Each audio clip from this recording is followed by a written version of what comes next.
Welcome to fast financial education channel. आप लोग देख रहे हैं फास्ट फाइनेंशियल एजुकेशन चैनल। इस वीडियो में आप लोग जानने वाले हैं इन्वेस्टिंग क्या होता है, इन्वेस्टिंग किनको करना चाहिए और किनको नहीं करना चाहिए, एज क्या होनी चाहिए, और ये जो इन्वेस्टमेंट होता है कौन से लोग करते हैं और क्यों करते हैं। वीडियो थोड़ा सा लंबा होगा लेकिन डिटेल में आपको बतलाएंगे इन्वेस्टमेंट होता क्या है और इन्वेस्टमेंट करना चाहिए तो कहाँ करना चाहिए, कितने तरह का इन्वेस्टमेंट होता है। चलिए शुरू से शुरू करते हैं।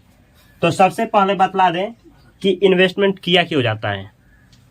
इन्वेस्टमेंट किया जाता है पैसा के लिए, पैसा अर्न के लिए। जैसे कहा जाता है पैसा खुदा तो नहीं लेकिन खुदा से कम भी नहीं है। कहा जाता है कि पैसा से सब कुछ खरीदा नहीं जा सकता है लेकिन कुछ ऐसा भी नहीं है जिससे पैसा न खरीद सके। कहा जाता है पैसा से मोहब्बत नहीं खरीद सकते हैं लेकिन जिसके पास पैसा होता है वो भी मोहब्बत खरीद लेते हैं। कहा जाता है पैसा से हेल्थ नहीं खरीदा जाता है लेकिन अगर पैसा ना हो तो हेल्थ भी खराब हो जाता है।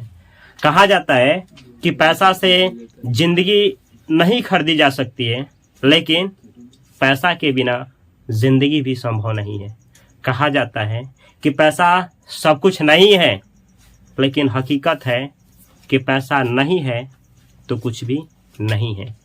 तो इन्वेस्टमेंट क्यों करना चाहिए ये जानने के लिए चलिए देखते हैं ये सारा गेम खेला जाता है पैसे के लिए, और कौन से लोग जो होते हैं इन्वेस्टमेंट करते हैं और कौन से लोग जो होते हैं इन्वेस्टमेंट नहीं करते हैं और उसका नतीजा क्या होता है ये देखने को मिलेगा।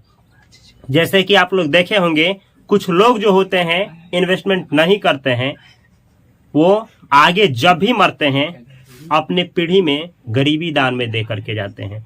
जैसे देखिएगा कोई बच्चा घर में जन्म लेता है तो जन्म लेते ही पता चलता है कि उसके मम्मी और पापा किसी और से 50,000 या 1 लाख या 10 लाख कर्जा लिए थे जो कि कर्जा के रूप में भरना है, और यह नतीजा उस बालक को झेलना पड़ता है केवल एक चीज की कमी की वजह से, और वह होता है इन्वेस्टमेंट। क्योंकि मम्मी पापा को जब इन्वेस्टमेंट करना चाहिए तब वो इन्वेस्टमेंट नहीं किए होते हैं। ये इन्वेस्टमेंट होता क्या है, जबकि वहीं पे कुछ लोग ऐसे होते हैं जो उसी गरीबी में जिए होते हैं लेकिन जब वो मरते हैं तो अपने बाल बच्चे को, अपने परिवार को विरासत में अमीरी दे करके जाते हैं। वो इसलिए ऐसा कर पाते हैं क्योंकि वो इन्वेस्टमेंट किए होते हैं। ये इन्वेस्टमेंट कितना जरूरी हो जाता है इस वीडियो में आप लोग सीखेंगे, और क्यों जितना जल्द हो सके शुरू करना चाहिए। और इसका अवेयरनेस नहीं है, आप इसको लेकर के शिक्षित नहीं हैं क्योंकि ये स्कूल कॉलेजों में नहीं सिखाया जाता है, आप नहीं सीखे हैं तो कितना जल्द सीखना चाहिए ये वीडियो देखने के बाद क्लियर हो जाएगा। तो चलिए शुरू करते हैं। पहले बतला दें कि इन्वेस्टमेंट होता क्या है। तो ध्यान से समझना है कि इन्वेस्टमेंट होता क्या है। यहाँ इन्वेस्टमेंट के बारे में बतला रहे हैं। इन्वेस्टमेंट तो देखिए इन्वेस्टमेंट क्या होता है। इन्वेस्टमेंट का मतलब होता है अपने जो भी आपके पास पैसा है, जो भी आपके पास पैसा है उस पैसे से पैसा बनाना, या जो भी आपके पास संपत्ति है। संपत्ति का मतलब हुआ पैसा हो सकता है, जगह हो सकता है, जमीन हो सकता है, जिससे आप पैसा कमाएं।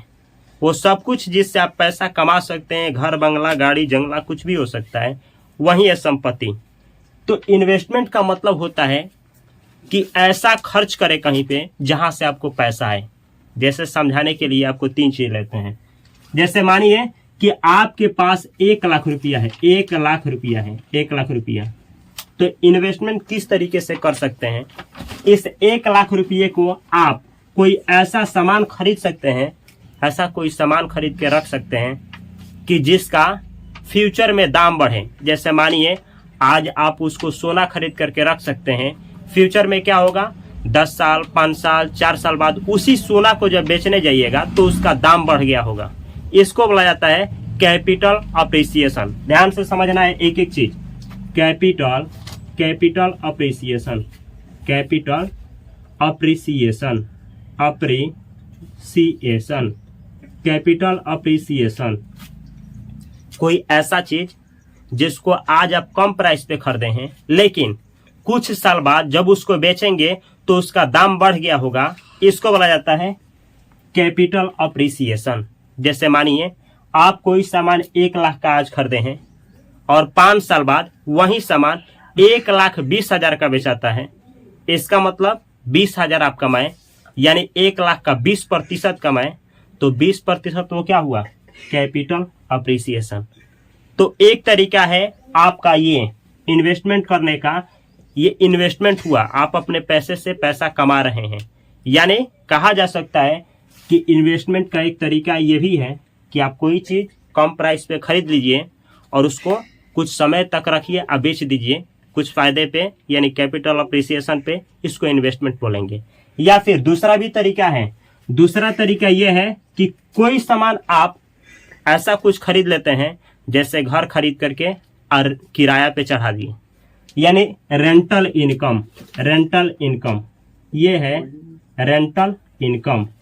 रेंटल इनकम ध्यान से समझना है। रेंटल इनकम यानी कोई ऐसा चीज जिसको आप खरीद दिए हैं और हर एक महीना आप कमाई कर रहे हैं, उससे कुछ रेंट मिल रहा है। जैसे आप घर बनवा करके और किसी को दे दिए, उसमें बहुत लोग रहने लगे और आपको महीने की कमाई होने लगे, वो इनकम जो है रेंटल इनकम बोला जाएगा। तो आप पैसा कमा रहे हैं, यानी आप इन्वेस्टमेंट किए हैं, इसको इन्वेस्टमेंट बोला जाएगा। या फिर आप कोई गाड़ी खरीदे हैं, किसी को दे दिए हैं किराए पे, वो चला रहा है और आपको रेंट मिल रहा है, ये है आपका रेंटल इनकम।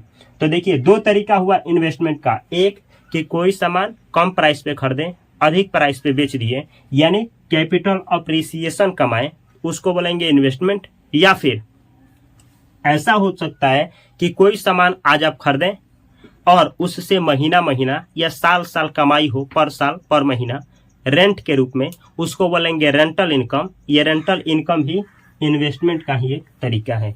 फिर अलग भी कुछ तरीका होता है, ध्यान से समझिए। एक तीसरा होता है डिविडेंड।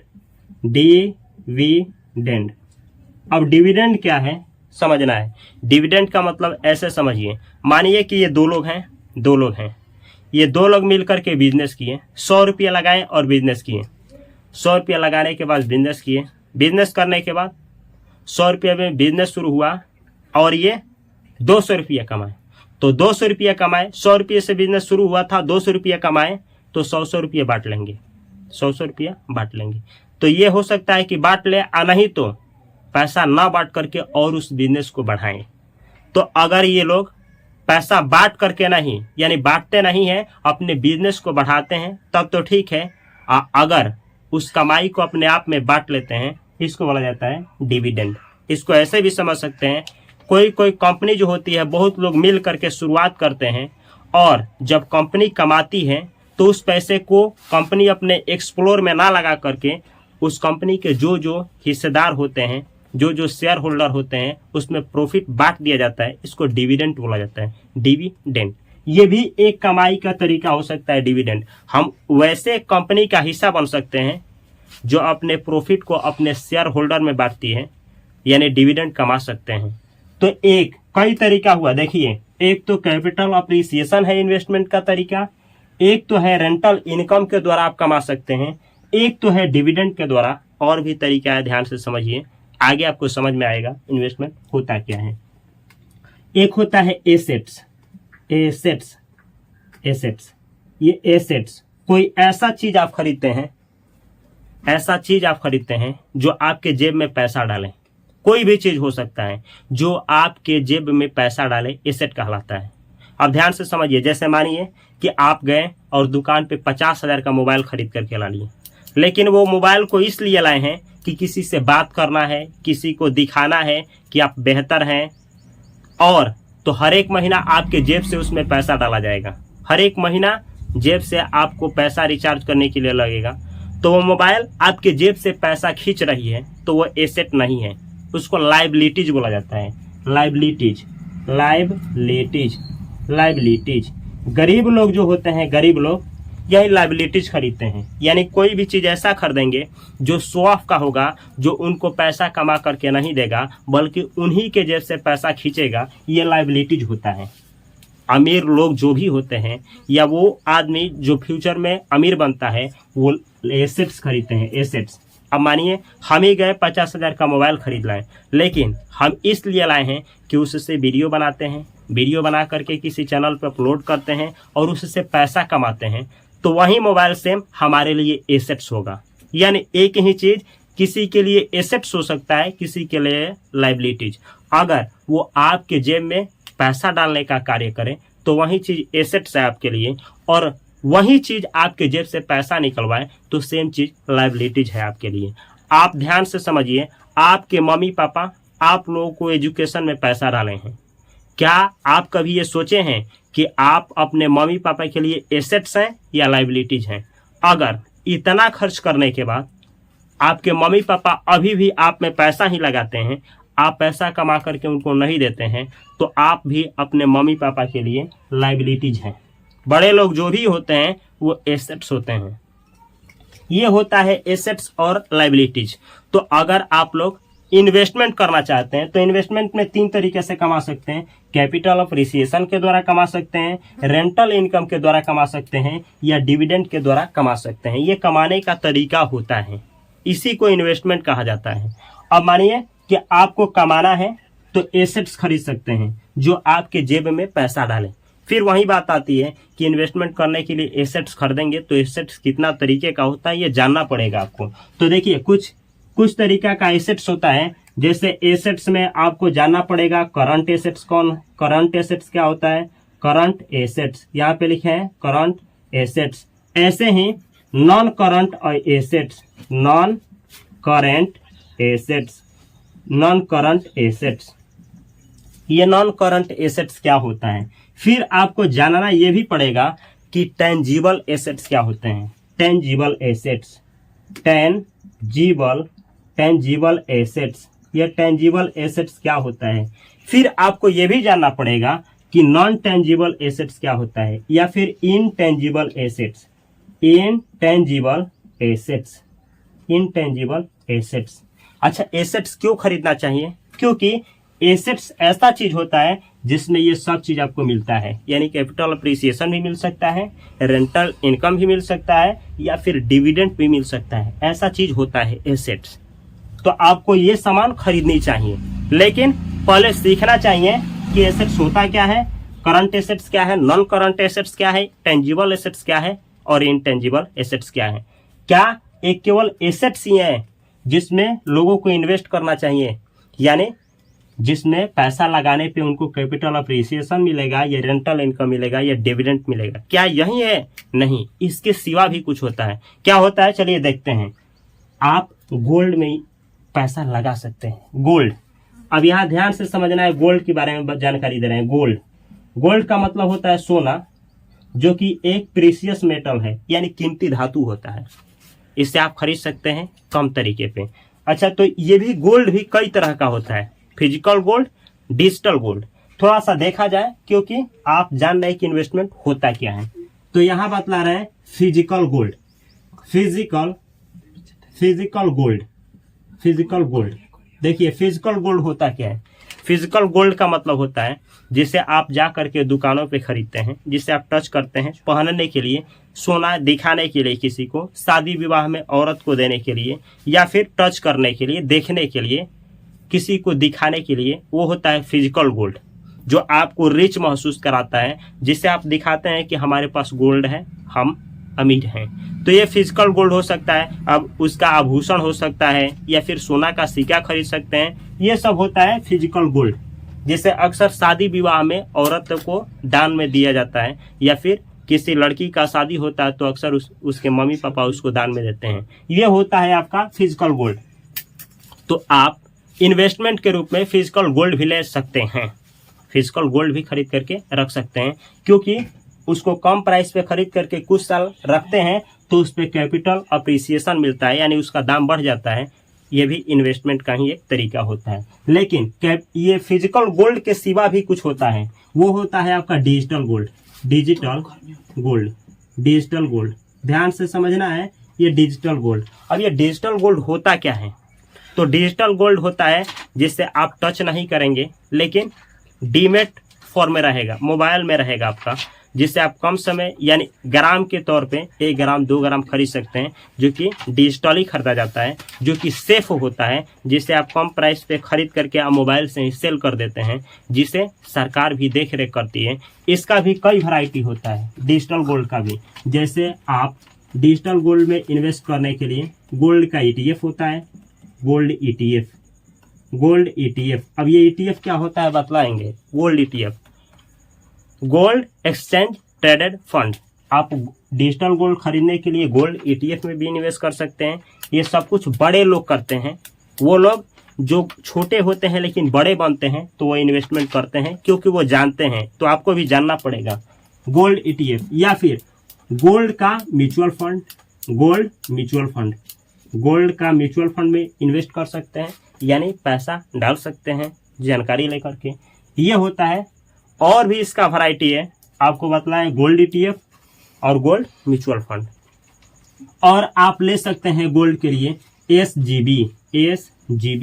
SGB का मतलब होता है सोवरेन गोल्ड बॉन्ड, जो कि भारत सरकार का जो RBI है, रिजर्व बैंक ऑफ इंडिया, वो इसको बेचती है। सोवरेन गोल्ड SGB को RBI बेचती है। सबसे सेफेस्ट जो गोल्ड होता है, सबसे सुरक्षित अगर सोना कहा जाए तो SGB होता है। सबसे ज्यादा रिटर्न देने वाला सोना कहा जाए तो SGB होता है, जिससे सरकार जो होती है RBI साल में 5 बार लॉन्च करती है। इसका डेट भी निर्धारित किया जाता है।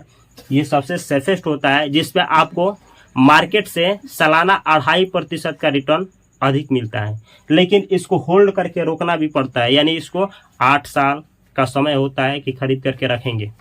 5 साल उसको होल्ड करके रखना है। 5 साल के आगे आप चाहें तो बेच सकते हैं दूसरे को।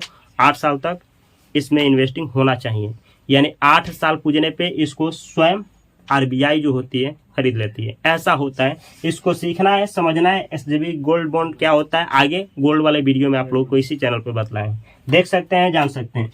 तो ये है गोल्ड में इस तरीके से इन्वेस्ट करके आप इन्वेस्टमेंट कर सकते हैं। देखिए, इन्वेस्टमेंट का मतलब, बहुत लोग जो हैं, जो गरीब से अमीर बने हैं, तो वो कुछ लोग एसेट खरीद करके अमीर बने हैं, कुछ लोग गोल्ड में इन्वेस्ट करके अमीर बने हैं। अलग अलग तरीके से बने हैं। तो देख लिया जाए कि कौन कौन सा तरीका है।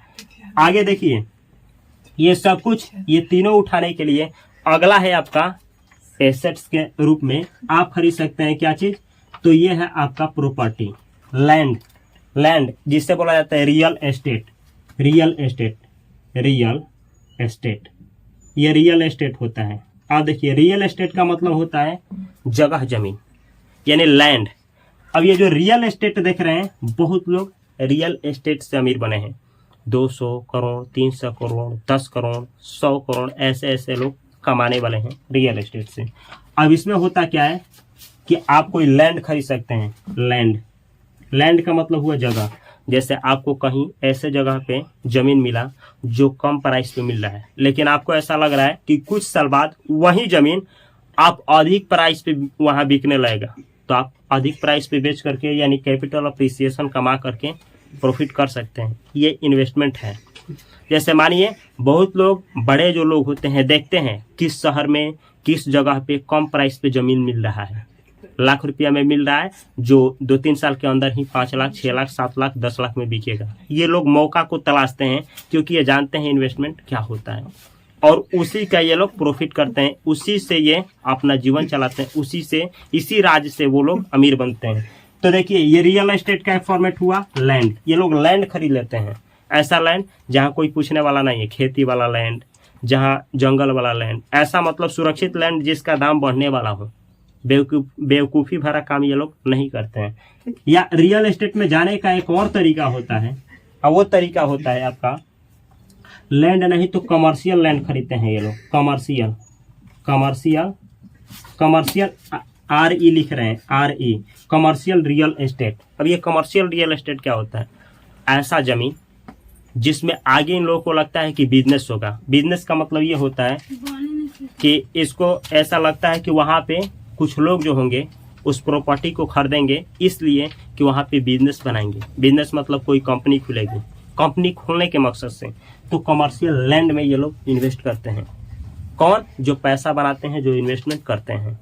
आगे कमर्शियल लैंड के जगह पे रेसिडेंशियल लैंड भी होता है, रेसिडेंशियल। अब ये रेसिडेंशियल लैंड क्या होता है? रेसिडेंशियल यहाँ पे लिखे हैं, रेसिडेंशियल, ये डेंशियल है, रेसिडेंशियल, रेसिडेंशियल आरी। अब रेसिडेंशियल आरी का मतलब होता है कुछ ऐसा जगह खरीद लेते हैं जहां दाम बढ़ने वाला हो, जहां रूम रेंट मिलने का चांस हो, यानी जहां मकान बना करके किराए पे दे सकते हैं, ये रेसिडेंशियल होता है, रेसिडेंशियल लैंड।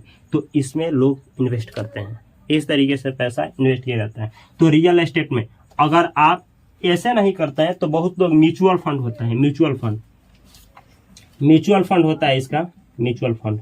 रियल एस्टेट के लिए भी म्यूचुअल फंड होता है, उसको क्या बोला जाता है? REIT, REIT, real estate mutual fund, REIT, REIT। ये देखिए REIT, real estate mutual fund. तो ये भी होता है, यहाँ देखिए ना, और भी होता है, इसका ETF भी होता है, ETF, यानी ETF जिसके द्वारा आप रियल एस्टेट में पैसा डाल सकते हैं। तो ये वो तरीका है, जमीन में इन्वेस्ट करके भी लोग अमीर बनते हैं। ये जमीन में इन्वेस्ट करने का तरीका होता है। और भी बहुत सारा चीज होता है, चलिए देखा जाए। ये तो हुआ आप इन्वेस्ट ऐसे कर सकते हैं, एसेट लेकर के, गोल्ड लेकर के, रियल एस्टेट लेकर के। और तरीका क्या होता है? और तरीका होता है बॉन्ड्स। यहाँ देखिए बॉन्ड्स। अब ये बॉन्ड्स क्या होता है थोड़ा सा समझा जाए। बॉन्ड्स, ये बॉन्ड्स होता है। अब बॉन्ड्स का मतलब हुआ, जैसे मानिए एक कोई कंपनी है और वो कंपनी ऐसी है कि वो चाहती है कि अपने बिजनेस को पूरा एक्सप्लोर करे, यानी जगह जगह पे वो अपना दुकान गुमटी खोले। उसको और पैसा चाहिए क्योंकि उसको ऐसा लगता है कि उसका प्रोडक्ट जो है दुनिया के लिए लाभकारी है, दुनिया को वो सामान खरीदना चाहिए। तो वो उसी को बढ़ाने के लिए, जिससे ज़्यादा बेचेगी तो ज़्यादा कमाएगी, वो क्या चाहेगी कि हम बैंक से लोन लें। तो बैंक से लोन लेने जाएगी तो बैंक तो ज़्यादा इंटरेस्ट पे देगा उसको पैसा, लोन। तो वो उससे ना लेकर के वो सोचेगी कि स्टॉक मार्केट में जा करके और अपने कंपनी को क्या करते हैं, हिस्सा बेचते हैं। हिस्सा का मतलब शेयर टुकड़ा टुकड़ा करते हैं अपने कंपनी को और लोगों को देंगे और उसके लिए पैसा जनता से उठाएंगे।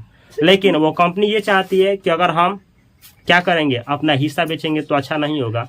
तो एक काम करते हैं, बॉन्ड इशू करते हैं। बॉन्ड इशू का मतलब आपको एक बॉन्ड कूपन देते हैं, बोलेंगे इस बॉन्ड कूपन को आप रखिए, साल भर होल्ड करिए, इस पे 5% का इंटरेस्ट मिलेगा जितना आप रुपया देते हैं। जैसे मानिए कि आपको बॉन्ड कूपन हम दिए साल भर के लिए 100 रुपये का, आप 100 रुपया हमको दिए, 5% का इंटरेस्ट बोले हैं, तो एक साल बाद आपको 105 रुपया मिलेगा।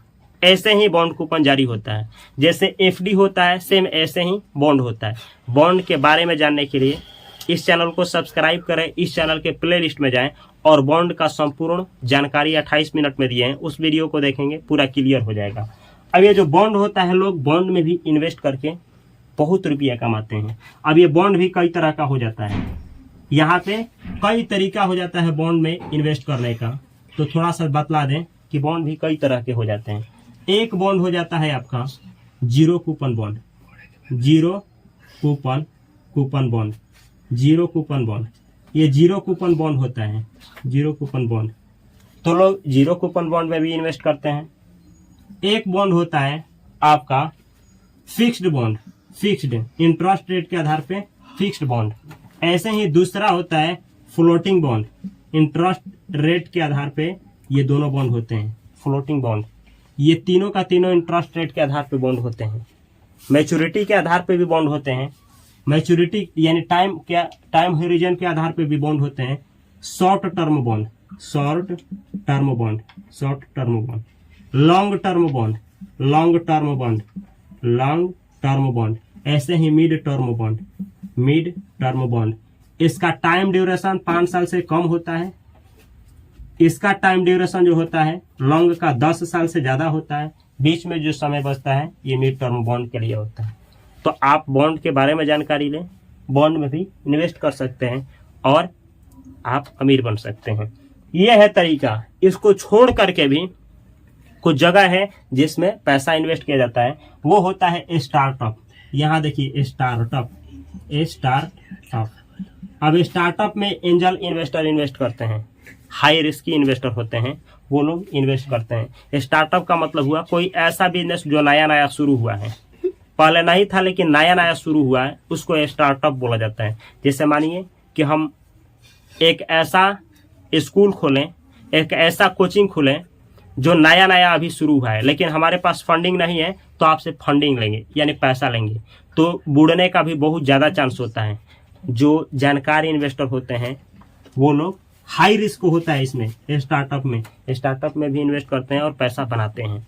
ये है स्टार्टअप इन्वेस्टमेंट का तरीका। अलग भी है, अलग भी क्या है, तो आते हैं स्टॉक मार्केट। ये स्टॉक मार्केट सबसे ज्यादा कहीं रिटर्न मिलता है तो स्टॉक मार्केट, इन सभी से ज्यादा कहीं सबसे ज्यादा रिटर्न मिलता है। रिटर्न का मतलब होता है पैसा से पैसा सबसे ज्यादा कहीं बनता है, तो ये है स्टॉक मार्केट। अब स्टॉक मार्केट को समझने से पहले आपको एक छोटा सा जानकारी देना चाहेंगे कि ये है आपकी धरती। इस धरती पे ऐसा देखा गया है कि 3 तरह के लोग होते हैं, 3 तरह का लोग होते हैं। एक होते हैं आपका LIG, एक होता है आपका MIG और HNI। ये समझना है कौन से लोग होते हैं जो स्टॉक मार्केट में निवेश करते हैं। एक चीज आपको बतला दें, सबसे ज्यादा कहीं प्रॉफिट होता है, सबसे ज्यादा कहीं अमीर बनने का चांस होता है, तो वो होता है स्टॉक मार्केट। अब थोड़ा सा जानकारी देना चाहेंगे, LIG होता क्या है। LIG का मतलब होता है, यहाँ लिख रहे हैं, LIG का मतलब होता है लो इनकम ग्रुप। ये लो इनकम ग्रुप होते हैं, ऐसे लोग जो बहुत कम कमाई कमाते हैं, जो जिसे आप गरीब बोल सकते हैं। लो इनकम होता है, साल मतलब महीने का 10,000, 5,000, 15,000, 20,000 ऐसे कमाएंगे, जितना कमाएंगे उतना खर्च कर देंगे। इन्हीं को बोला जाता है LIG, यानी ये जितना कमाएंगे उतना खर्च ही हो जाता है, जरूरत ही है इनका ज़्यादा। अगर आप कम कमा रहे हैं तो कितना भी बचाएंगे तो खाने के लिए चाहिए, पैसा चाहिए ही, प्लस में आपको ओढ़ना चाहिए, प्लस में आपको हेल्थ के लिए चाहिए, जो भी नेसेसिटी है, जरूरी वाली चीज़ें हैं, उसको खरीदने के लिए पैसा चाहिए। इन लोगों के पास उतना ही पैसा होता है जितना से अपनी ज़रूरत को पूरा कर पाए। ये होते हैं LIG। ये अपने कमाई का पूरा पैसा अपने में ही खर्च कर देते हैं, अपने ज़रूरतों में। प्लस में ये इतना भी देखा गया है कि ये कर्जा में भी चले जाते हैं, या फिर अगर कुछ रुपया बच भी जाता है, 2-4 रुपया बच भी जाता है, तो ये लोग घर पे ही रखते हैं। घर पे मतलब लॉकर में, पेटी में रख देते हैं। नो इन्वेस्टमेंट, कोई रिटर्न नहीं, पैसा से पैसा ये लोग नहीं बनाते हैं। ये होते हैं LIG। ये लोग नो रिटर्न, पैसा से पैसा नहीं बनाते हैं। नो रिटर्न का मतलब पैसा से पैसा नहीं बनाते हैं, कोई कमाई नहीं करते हैं पैसे पे। ये LIG होते हैं, लो इन्वेस्टमेंट ग्रुप। अगला ग्रुप होता है इसी धरती पे, इसको मिडल बोला जाता है। Middle middle income group. ये ग्रुप है, ग्रुप समझिएगा, मिडल इनकम ग्रुप। ये वो ग्रुप होता है जो कमाता तो है, लेकिन कमाने के बाद कुछ बचा भी लेता है। बच कितना जाता है, तो 10-20% पैसा इनके पास बच जाता है। मतलब ये लोग थोड़ा ज़्यादा कमाते हैं, ज़्यादा का मतलब 25,000, 30,000, 40,000, 50,000 रुपया कमाते हैं। और कमाने के बाद इन लोगों के बाद 10-20% बच भी जाता है। लेकिन इन लोगों में दिक्कत क्या होता है, इन लोगों को दिखाने के लिए ये लोग अपने पैसे को पूरा लग्जरियस चीज को खरीदते हैं। जैसे घड़ी खरीदेंगे दिखाने के लिए, कपड़ा खरीदेंगे दिखाने के लिए, घर बनवाएंगे दिखाने के लिए, गाड़ी लेंगे दिखाने के लिए। ये मिडिल ग्रुप होता है। हर एक चीज ही करेंगे शो ऑफ करने के लिए, अपने आप को रिच दिखाने के लिए, अपने आप को ब्रांड दिखाने के लिए। ये लोग अपना जो पैसा बचता है 20% उसको यूज कर देते हैं। बाकी ये लोग भी जितना कमाते हैं खर्च कर देते हैं। इन्वेस्टमेंट के रूप में इन लोगों के पास भी कुछ नहीं होता है। ये लोग भी कुछ अधिक से अधिक मैक्सिमम इन्वेस्टमेंट करते हैं। तो ये लोग अपने पैसे को ले जा करके MIG बैंक्स में रख देते हैं। बैंक, ये जो बैंक होते हैं, जैसे आप सुने होंगे SBI bank, HDFC bank, ICICI bank, axis bank, ये जितना बैंक, तो किसी बैंक में ले जा करके रख देते हैं। जहां से इन लोगों को इंटरेस्ट कितना मिलता है, तो इंटरेस्ट के रूप में 2 से लेकर के 7% के बीच में इन लोगों को 7-8 प्रतिशत तक इंटरेस्ट मिल जाता है। इसका मतलब ये हुआ कि ये लोग 100 रुपया किसी बैंक में रखे हैं और 7% का इंटरेस्ट मिला, यानी साल के अंत में उन लोगों को मिलेगा 107 रुपया। 100 रुपया रखे हैं तो 107 रुपया हो जाता है। तो ये लोग जो होते हैं MIG, ये LIG से थोड़ा रिटर्न कमाते हैं, पैसा से थोड़ा सा कमाते हैं। अब ज़्यादा नहीं कमाते हैं, 4%, 5%, 6%, 7% कमाते हैं। लेकिन समझना क्या है, यहाँ भी इन लोगों में भी दिक्कत है ये कि जितना बैंक से पैसा कमाते हैं उतना साल की महंगाई बढ़ जाती है, यानी भारत में इन्फ्लेशन उतना बढ़ जाती है। अभी ये इन्फ्लेशन क्या होता है ऐसे समझिए, जैसे अक्सर अपने मम्मी पापा से सुने होंगे, आप अपने दादा दादी से सुने होंगे, दादी बोलती होंगी कि जब हम छोटे थे तो 1 रुपया लेकर के जाते थे मेला में और उसको बहुत सारा चीज़ खरीद करके लाते थे, या फिर 8 आना ले करके जाते थे, भर पेट खाते भी थे और बहुत सामान लाते थे। लेकिन आज के डेट में वहीं 100 रुपया बाजार में लेकर के जाने के बाद भी खाने पे भी पेट नहीं भरता है और खाली हाथ आना पड़ता है। ये क्या है? महंगाई। तो ये 5 से हर एक साल भारत में 5 से लेकर के 6-7%, 3-4 मतलब अप डाउन करके महंगाई बढ़ती है। यानी महंगाई उसी रेट से बढ़ती है जिस रेट से आप लोग बैंक में रख करके पैसा कमाते हैं। बैंक में आप किसी बैंक में पैसा रखे हैं तो आपको उतना ही इंटरेस्ट मिलता है जितना इंटरेस्ट के दर से भारत में महंगाई बढ़ जाती है। कहने का मतलब ये है, अगर आप बैंक में पैसा रखें हैं तो आपका पैसा बढ़ा नहीं है बल्कि महंगाई उतना बढ़ गई है। देखने में मानिए कि आप 100 रुपया बैंक में रखे हैं और 5% इंटरेस्ट मिला है साल भर बाद, यानी 105 रुपया, तो महंगाई भी 5% बढ़ी है। यानी पिछले साल जो सामान 100 रुपया का मिल रहा था, इस साल वही सामान 105 रुपया का मिलेगा, यानी आप कुछ कमाए नहीं हैं। ये मिडिल ग्रुप की कहानी है कि ये लोग बैंक में पैसा रखते हैं। आगे देखिए, ये होता है HNI। HNI का मतलब क्या होता है, अच्छा से समझने के लिए यहाँ प्रयास करिए। HNI का मतलब होता है high individual, high net worth individual,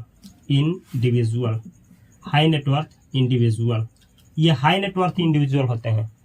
high net worth individual का मतलब इन लोगों के पास पैसा ज़्यादा होता है, करोड़ों में होता है। 1 करोड़, 2 करोड़, 3 करोड़, 1000 करोड़, 10 करोड़, 20 करोड़, 100 करोड़, लाख करोड़, ऐसा इन लोगों के पास पैसा होता है।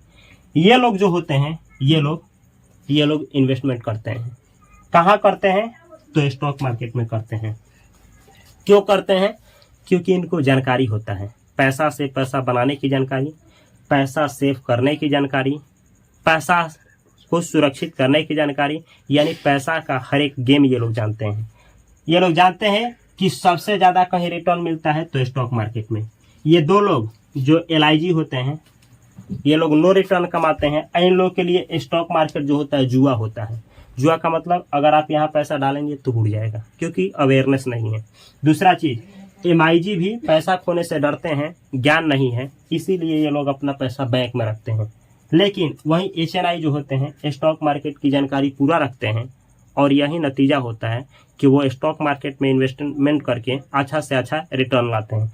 एक चीज आपको बतलाना चाहते हैं, ये समझ में आएगा। जैसे 3 एग्जाम्पल लेते हैं, 4 एग्जाम्पल है। 1 लाख रुपया का एग्जाम्पल है, आप समझेंगे अच्छा से। 1 लाख रुपया, एक एल का मतलब 1 लाख रुपया, 1 एल 4 जगह पे 1 लाख रुपया रखें।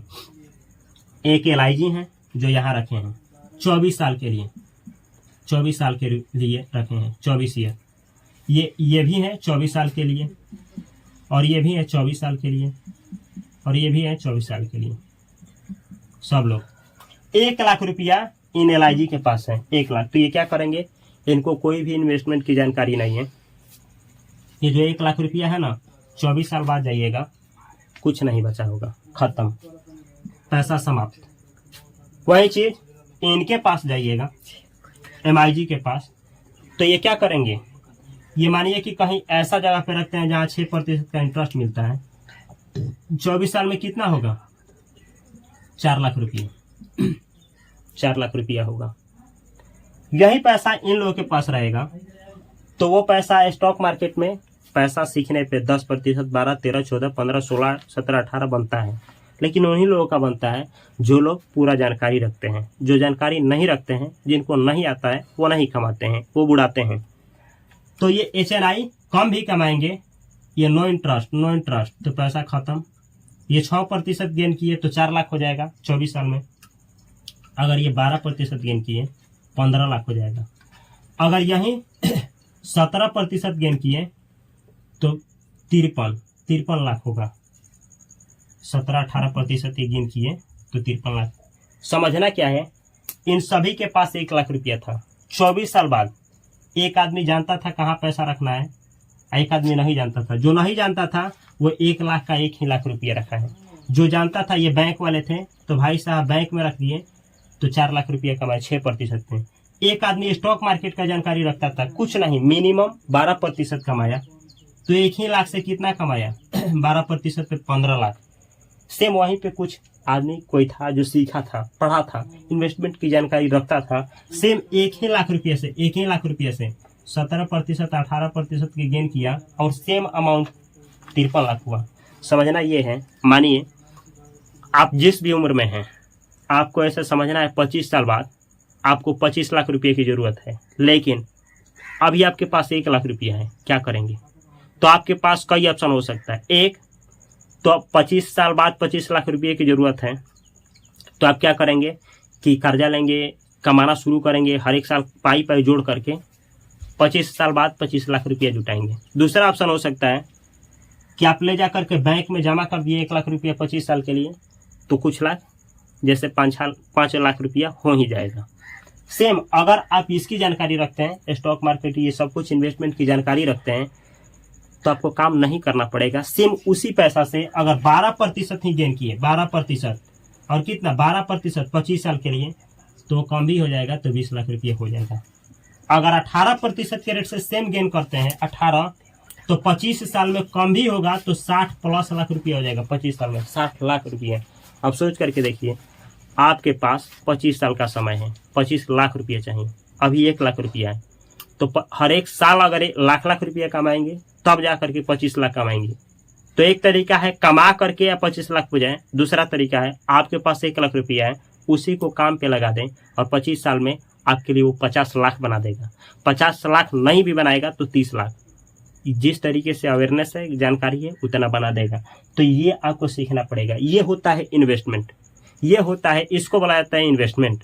इन्वेस्टमेंट का मतलब हुआ पैसा से पैसा बनाना, अपने पैसा से पैसा बनाना। अब आपको ये समझना है कि सबसे बेहतर इन्वेस्टमेंट क्या होता है। तो चलिए बतलाते हैं कि सबसे बेहतर जो इन्वेस्टमेंट होता है क्या होता है, जहां से सबसे ज्यादा मैक्सिमम लोग अमीर बने हैं और जहां से आपको भी चांस है कि आप अमीर बन सकते हैं। वो क्या है? अब तो ये क्लियर हो ही गया होगा कि इन्वेस्टमेंट क्यों करनी चाहिए, क्योंकि इन्वेस्टमेंट वो राज है जिससे गरीब भी अमीर बन सकते हैं, अमीर भी अमीर बनते हैं। यही राज है अमीर लोगों का कि इन्वेस्टमेंट करते हैं, पैसा से पैसा बना लेते हैं। एक चीज समझिए, आप 100 रुपया कमा करके आए और 100 रुपया खा गए, बचा क्या? कुछ नहीं। फिर आपको 100 रुपया खाने के लिए कमाना पड़ेगा। लेकिन ये लोग अपने पैसा को इन्वेस्ट करते हैं, तब तक इन्वेस्ट करेंगे जब तक कि वो 100 रुपया इनको सोए नहीं आने लगे। जब सोए रहेंगे और 100 रुपया इन लोगों के इन्वेस्टमेंट के द्वारा आने लगेगा, तब जाकर के वो 100 रुपया खाना शुरू करेंगे। इसके बीच वो लोग ऐसा नहीं है कि नहीं खाएंगे खाएंगे, लेकिन जानकारी बढ़ाएंगे, काम करेंगे, अपने स्किल को बढ़ाएंगे और इनकम सोर्स को बढ़ाएंगे वहां तक पहुंचने के लिए, और तब जाकर के वो लोग ऐसा करेंगे। चलिए समझा जाए आगे, कि आगे आप समझा रहे हैं कि सबसे बेहतर इन्वेस्टमेंट कौन सा होता है। ये तो बतलाएं कि सबसे बेहतर जो इन्वेस्टमेंट होता है स्टॉक मार्केट, लेकिन इससे भी बेहतर ऑप्शन है, ये है आपका बेहतर सेल्फ इन्वेस्टमेंट। हम इसको सेल्फ इन्वेस्टमेंट बोलेंगे या फिर बिजनेस इन्वेस्टमेंट। बिजनेस इन्वेस्टमेंट ध्यान से समझना है। सबसे ज्यादा रिटर्न देने वाला धरती पे कोई इन्वेस्टमेंट है सेल्फ इन्वेस्टमेंट। खुद में पैसा लगाया गया जो इन्वेस्टमेंट होता है वही सबसे ज्यादा इन्वेस्ट देता है, रिटर्न देता है। अगर आप पैसा को इन सभी जगह पे ना लगा करके खुद में लगाते हैं, अपने बुद्धि में लगाते हैं, किसी स्किल को सीखने में लगाते हैं, अपने नॉलेज को बढ़ाने में लगाते हैं, तो यकीन मानिए सबसे ज़्यादा रिटर्न कमाएंगे। जैसे मानिए आप कोई भी काम करते हैं, आप इंग्लिश सीख गए, किसी को इंग्लिश सिखा करके कमा सकते हैं। कुछ भी सीख गए जिससे लोगों की भलाई हो, सिखा करके कमा सकते हैं। यानी खुद में इम्प्रूवमेंट, कोई कला सीख सकते हैं, नाचना गाना बजाना सीख सकते हैं, जो आपको है वो सीख सकते हैं। सीखेंगे, उसमें पैसा लगाएंगे, सीखेंगे, पैसा लगा करके ही सीखेंगे, कोई फ्री में नहीं सिखाएगा। तो आप अपने स्किल में, अपने हुनर में पैसा लगाते हैं, वो सबसे बड़ा इन्वेस्टमेंट होता है, क्योंकि वहाँ से आप कितना कमाएंगे कोई नहीं जानता है। जितना भी बड़े लोग बने हैं सबसे पहले वो खुद में इन्वेस्ट किए हैं, यानी पैसा खुद में लगाएं। जैसे ऐसे समझ सकते हैं, गरीब जो लोग होते हैं वो सारा पैसा अपने कमाई का इस शरीर के नीचे जो भी है, ये जो गर्दन है इसके नीचे खर्च करते हैं। गरीब लोग अपने कमाई का अधिकतर हिस्सा ये जो गर्दन है इसके नीचे खर्च करते हैं, यानी कपड़ा खरीदेंगे, जूता खरीदेंगे, दिखाने के लिए जो भी होगा वो खरीदेंगे। लेकिन अमीर लोग जो होते हैं गर्दन के ऊपरी हिस्से के लिए खर्च करते हैं। गर्दन का ऊपरी हिस्सा के लिए का मतलब हुआ वो लोग अच्छा किताब पढ़ेंगे, अच्छे संगत में रहेंगे, अच्छे जगह पे जाएंगे, अच्छे लोगों के साथ ज्वाइन होंगे, अच्छी अच्छी संगतें बना करके अच्छा अच्छा इन्वेस्टमेंट करेंगे, अच्छा अच्छा इनकम सोर्स बिल्ड करेंगे, और वहीं लोग अमीर बन जाते हैं। तो ये होता है सेल्फ इम्प्रूवमेंट। फिर दूसरा तरीका है, या तो आप बिजनेस खोलिए, लेकिन बिजनेस होता है हाई रिस्की, बुड़ने का भी चांस, उगने का भी चांस, यानी बुड़ भी सकते हैं इसमें और उड़ भी सकते हैं इसमें। लेकिन ये जो सेल्फ इन्वेस्टमेंट होता है, ऐसे चाणक्य का कहनामा है, चाणक्य जो थे वो चाणक्य बोले थे कि इस धरती पे सबसे ज़्यादा बेहतर इन्वेस्टमेंट जो होता है वो आपका होता है खुद में किया गया निवेश। खुद में किया गया निवेश वो गाय है जो आपको जिंदगी भर दूध देती है, जिंदगी भर दूध देती है। ऐसे ही वॉरेन बफेट कहते हैं कि सबसे बड़ा जो इन्वेस्टमेंट होता है वो खुद में किया गया इन्वेस्टमेंट होता है। यानी आप अपने आप को जो बनाए हैं, जैसे आज भोजपुरी सिंगर हैं खेसारी, वो खुद में इतना लगाए हैं, समय दिए हैं, पैसा दिए हैं कि वो जहाँ भी जाएंगे उनको स्टॉक मार्केट से ज़्यादा रिटर्न मिलता है। खेसारी हैं, पवन सिंह हैं, ऐसे ही किसी भी फील्ड में जाइए, किसी एक्टर को लीजिए, अपने आप को, जैसे आलू अर्जुन, ये लोग ऐसे हैं, अपने आप में ऐसा पैसा खर्च किए हैं, इतना सीखे हैं कि वो लोग खुद में ही इन्वेस्टमेंट है, खुद में ही स्टॉक हैं, खुद में ही रिटर्न बना सकते हैं। इस तरीके से आप अपने ज्ञान को बढ़ाइए, उस लेवल पे ले जाइए कि ये इन्वेस्टमेंट से भी ज़्यादा रिटर्न मिले। नहीं तो छोटा अमाउंट है तो इन सबको सीखिए और इनके द्वारा आप लोग इन्वेस्टमेंट करके आप अमीर बनिए। अगर आप ऐसा तरीका नहीं, वॉरेन बफेट बोलते हैं, अगर आप ऐसा कोई तरीका नहीं ढूंढ लेते हैं कि सोने के बाद भी पैसा कमाएं, तो मरते दम तक काम करना पड़ेगा। और सोने के बाद अगर पैसा कमाना है तो आपको इन्वेस्टमेंट करना पड़ेगा। इन्वेस्टमेंट करेंगे तभी जाकर के सोने के बाद पैसा कमाएंगे। तो ये है इन्वेस्टमेंट। अब आपको ये इन्वेस्टमेंट क्या होता है जानकारी मिल गया होगा। प्लस में आपको बतला दें, ये सब कुछ स्कूल कॉलेजों में नहीं सिखाया जाता है। इस पढ़ाई को बोला जाता है फाइनेंशियल लिटरेसी। जैसे नाचना है तो उसके लिए अलग पढ़ाई है, आप स्कूल में पढ़ करके 10 पास करके नाचना नहीं सीख सकते हैं। ऐसे ही डॉक्टर बनना है तो उसका अलग पढ़ाई है, पानी में तैरना है तो अलग पढ़ाई है, क्रिकेट खेलना है तो 10-12 पास करके नहीं, उसके लिए अलग पिच पे आना पड़ेगा, सीखना पड़ेगा। ऐसे ही हर एक चीज़ की अलग अलग पढ़ाई होती है। सेम इन्वेस्टमेंट का अलग पढ़ाई होता है, जिसे बोला जाता है फाइनेंशियल लिटरेसी या फिर फाइनेंशियल एजुकेशन, यानी वित्तीय शिक्षा, यानी पैसे का शिक्षा। ऐसा शिक्षा जो आपको ये बतलाता है पैसा से पैसे कैसे कमाया जाता है, पैसा कैसे जनरेट किया जाता है, पैसा कहाँ इन्वेस्ट किया जाता है, और पैसा से पैसा कैसे मैक्सिमम मिनिमम जनरेट किया जाता है, पैसा कैसे अलोकेट किया जाता है। ये सब कुछ आप लोगों को फाइनेंशियल एजुकेशन या फाइनेंशियल लिटरेसी में सिखाया जाता है। अगर आप लोग इन सबको सीखना चाहते हैं तो इस चैनल को सब्सक्राइब कर लें और बेल आइकन की घंटी को दबा लें, और इस चैनल के प्लेलिस्ट में जाकर के जितना भी वीडियो है सबको वॉच करिए। आपको फाइनेंशियल लिटरेसी मिलेगा। आप लोग सीख पाएंगे कि पैसा को कैसे बचाया जाता है, पैसा से पैसा कैसे जनरेट किया जाता है, और किस तरीके से प्लानिंग किया जाता है, बजट कैसे बनाया जाता है, और बहुत सारे ज्ञान। मिलता हूं मैं अगली वीडियो में। अगर यह वीडियो अच्छा लगा है अपने भाइयों के पास, दोस्तों के साथ शेयर करें, क्योंकि लोग पैसे के लिए ही मरते हैं लेकिन पैसे को ही बुरा कहते हैं। मैं मिलता हूं अगली वीडियो में, तब तक के लिए love you, all the best, thanks for watching this video.